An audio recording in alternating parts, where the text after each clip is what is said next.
বাসায় যখন সবাই মিলে এত মজার মজার ভর্তা বানিয়ে একসঙ্গে খাওয়া হয় তখন কিন্তু এটার মজাটাই আলাদা। সাথে যদি থাকে গরম গরম ভাতের সাথে পাটাই পিষা এত মজার মজার ভর্তা, তাহলে তো আর কোনো কথাই হয় না। শুধু পাটাই পিষা ভর্তাই নয়, এর সঙ্গে থাকবে জলপাইয়ের গরম গরম টক।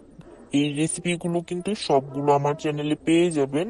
আমার পুরো ভিডিওটা কিন্তু অবশ্যই দেখবেন। এই রেসিপিগুলো না শুধু, আরো যদি আপনাদের সুন্দর সুন্দর মজাদার রেসিপি দেখতে হয় তাহলে কিন্তু আমার ইউটিউব চ্যানেলটা অবশ্যই সাবস্ক্রাইব করে রাখতে হবে এবং ফেসবুক পেজটা অবশ্যই ফলো দিয়ে রাখতে হবে। এভরিওয়ান, আসসালামু আলাইকুম, কেমন আছেন সবাই? আপনাদের সবাইকে আমার সঞ্জু সাদিতেও ওয়েলকাম জানাচ্ছি।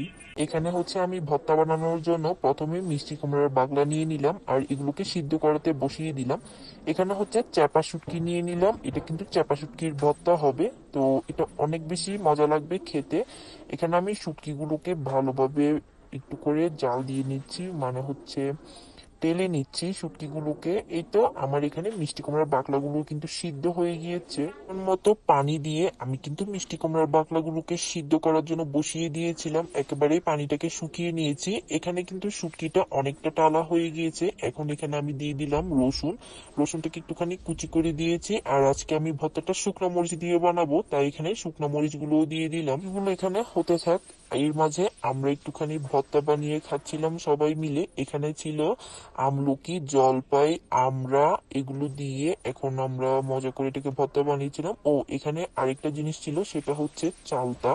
এখানে একটুখানি গুঁড়া মরিচ দিয়ে দিয়েছিলাম, লবণ দিয়ে দিয়েছিলাম আর একটুখানি চিনি দিয়ে দিব। এগুলো সবকিছুকে একসঙ্গে মুথে নিয়ে এখন এটাকে খাবো।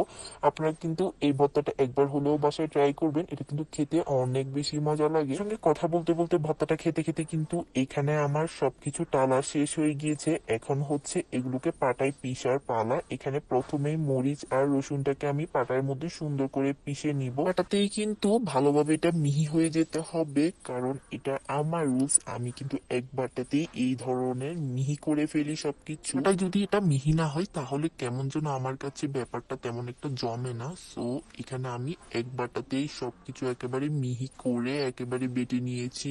শুটকি টুটকি দিয়ে আমার বাটাটা কিন্তু শেষ, মানে ভর্তাটা বাটা শেষ। এখন আমি এইখানে একটা ছোট বাটিতে এই ভর্তাগুলো নিয়ে নিব। কোনো ভর্তা বাটার পরে কিন্তু গরম গরম ভাত পাটায় নিয়ে খেতে কিন্তু অনেক বেশি মজা লাগে। দেখুন ভর্তার কালারটা কত বেশি সুন্দর লেগেছে। এখানে এখন জলপাই নিয়ে নিলাম, কারণ আমরা যেহেতু জলপাই টক রান্না করব। তো দেখুন জলপাইগুলো কত সুন্দর লাগছে, একেবারে সাইজ মতো। মানে এখন যেহেতু জলপাই সিজন আছে, তাই এখন সব জায়গায় জলপাইটা আপনারা পেয়ে যাবেন। আর এখানে জলপাইয়ের সাথে কিন্তু চিংড়ি মাছ দেওয়া হবে। চিংড়ি মাছগুলোকে হাত দিয়ে একটুখানি মেশ করে নেওয়া হলো, এরপর দিয়ে দেওয়া হলো কুচি করা জলপাই।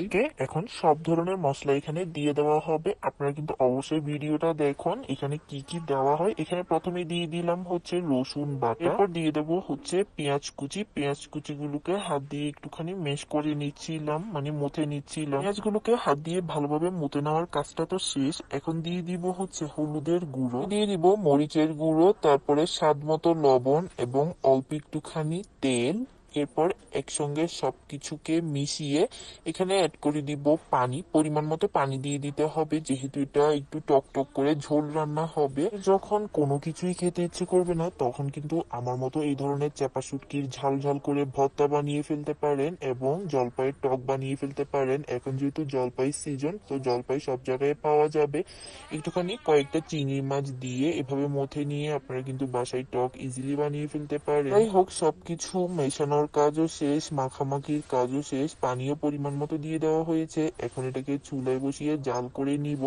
দেখুন এটা অনেকটা জাল হয়ে এসেছে, এটার রেজাল্টটা এরকম হবে। এখানে অনেক বেশি ধোয়ার কারণে আমি ভালোভাবে ভিডিও করতে পারছিলাম না, যতটুকুই পেরেছি ওইটাই আপনাদের সঙ্গে শেয়ার করলাম। মানে কিন্তু পানির পরিমাণটা কম পড়েছিল, যার কারণে আমি পরবর্তীতে পানি অ্যাড করেছি, সেটাও কিন্তু আপনারা ভিডিওতে দেখতে পাবেন। আর এরপরে পানি অ্যাড করার পরে কিছুক্ষণের মতো জাল করে নিয়েছি। এরপর হয়ে গেল আমার মজাদার টক রান্না। এটা কিন্তু অবশ্যই বাড়িতে আপনারা ট্রাই করতে ভুলবেন না। আজকের জন্য এই পর্যন্তই, ভালো থাকবেন, দেখা হচ্ছে নেক্সট আরেকটি ভিডিওতে। আল্লাহ হাফেজ।